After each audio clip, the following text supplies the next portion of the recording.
I said BS and Ice Climber in the same sentence. Would it be BS Ice Climber? No, it'd be Smash for 3DS!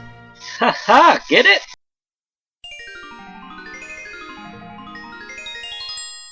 This review is of the obscure Satellaview piece Konae-chan no Dokidoki Pengin Kazoku. Since I already gave a ramble about how the ROM was recovered a few videos back, I'm gonna focus on talking about the gameplay in this one. The player character you control is the Eskimo Konae, who is probably not related to Nana from Ice Climber, in spite of all logic and reasoning. Actually, Konae is based off one of the radio personalities, but that's another ramble in and of itself. So anyway, Konae here is tasked with escorting a group of baby penguins through 5 platforming levels. Konae herself is fairly straightforward. She can move to the left or right, or jump down. And she can also jump slightly to the left, or slightly to the right as she's jumping. But the real tricky part is managing the penguins. They follow her around like the AI of Tails from Sonic the Hedgehog 2. And you all know how easy it was to kill Tails accidentally. Unless that is, you were doing it on purpose! But yeah, since the baby penguins are very vulnerable, it gives a sort of crossover with Lemmings in regard to the gameplay mechanics. Baby penguins can be killed by either falling into the icy cold water, or being stolen from you by a bird. And this puts pressure on you to move quickly, while at the same time being just careful enough that you don't accidentally jump somewhere the penguins can't jump. Besides these enemies, wind can also play a role in your jumps in later levels. And the platforms you have to jump on move faster and shrink in size. Once you reach the bottom of the screen, a level is cleared, and your score will be tallied at the results screen.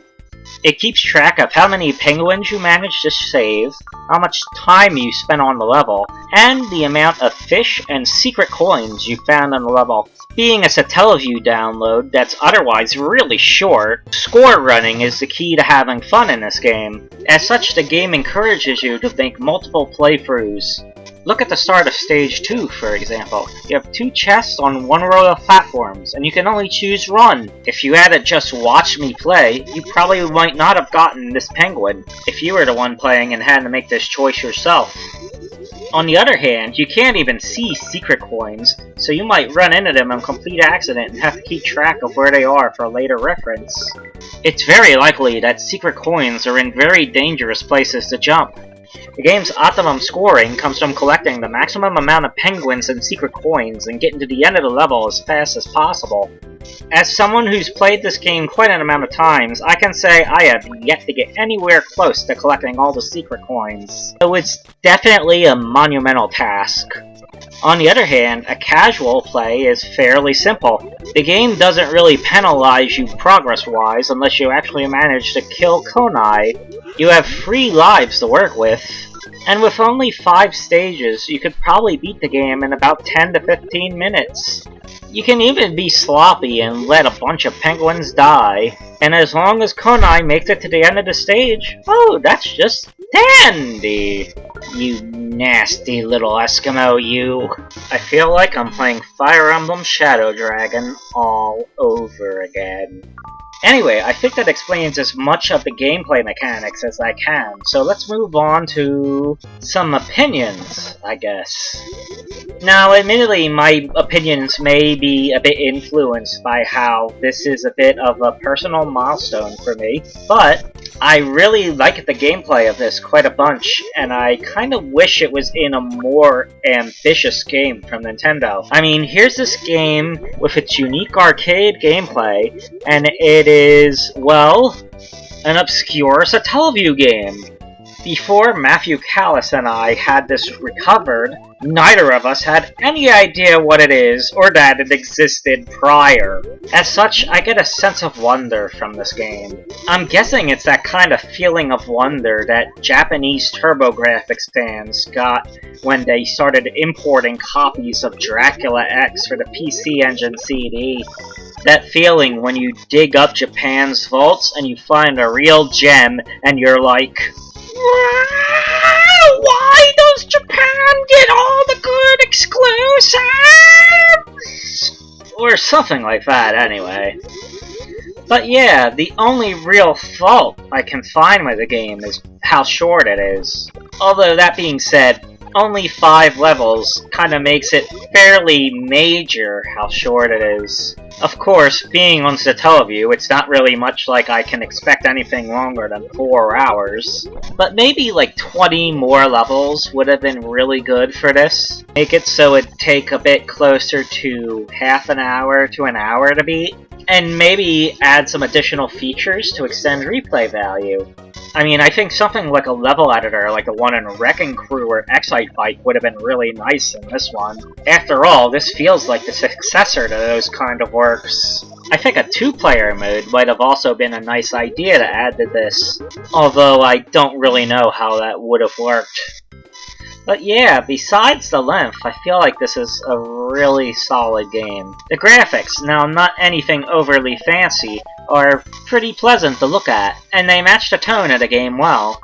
The game's in-game music, which can be turned off at the title screen, blends in fairly well the Arctic flavor and the arcade flavor. And while there's not a lot of songs, there's enough to hold you for the duration of the gameplay. And don't worry about the controls. Even at their worst, they're better than Ice Climber. One thing that's kind of interesting about the mechanics, in contrast to typical Nintendo work, is that the game encourages you to make a complete stop before you dedicate your jump, as opposed to using running jumps, or whatever the heck the jumping was like in Ice Climbers. It made no sense. But yeah, that kind of jumping mechanic, it makes it a good bit easier to figure out where you're jumping, barring any sudden changes in the wind direction. It's interesting thus to see just how much thought is put into the gameplay mechanics of a Nintendo game, even if it's a little dinky mini-game like, well, like what they probably thought this was. Anyway, this is a game I would probably recommend any would-be Satellaview player to try out. However, that being said, it's not as easy as I can just say. As far as I know, the ROM does not boot in ZSNES at all. And I wouldn't trust it in SNES 9X either, because it seems to boot without sound. The game calls for its musical code from the BSX ROM. As such, you'd need an emulator that can load the two of them together.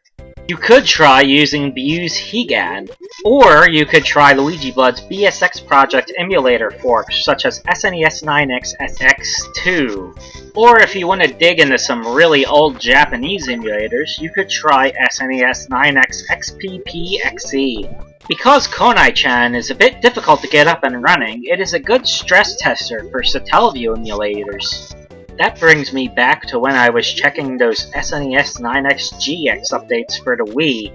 Here's a hint, guys. If you're trying to tell me Satellaview emulation is supported, make sure it boots this game.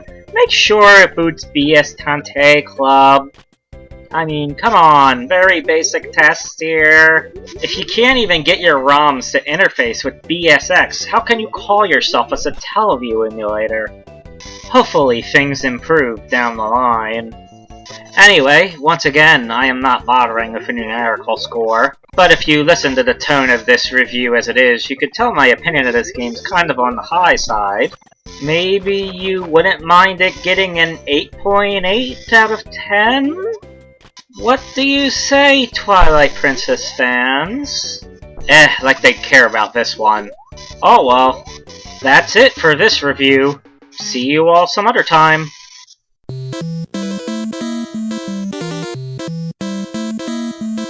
Ice Climbers for Smash 4 DLC, Nintendo.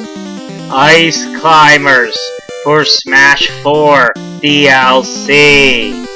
Actually, scratch that. Just use Konae instead. Same character, practically.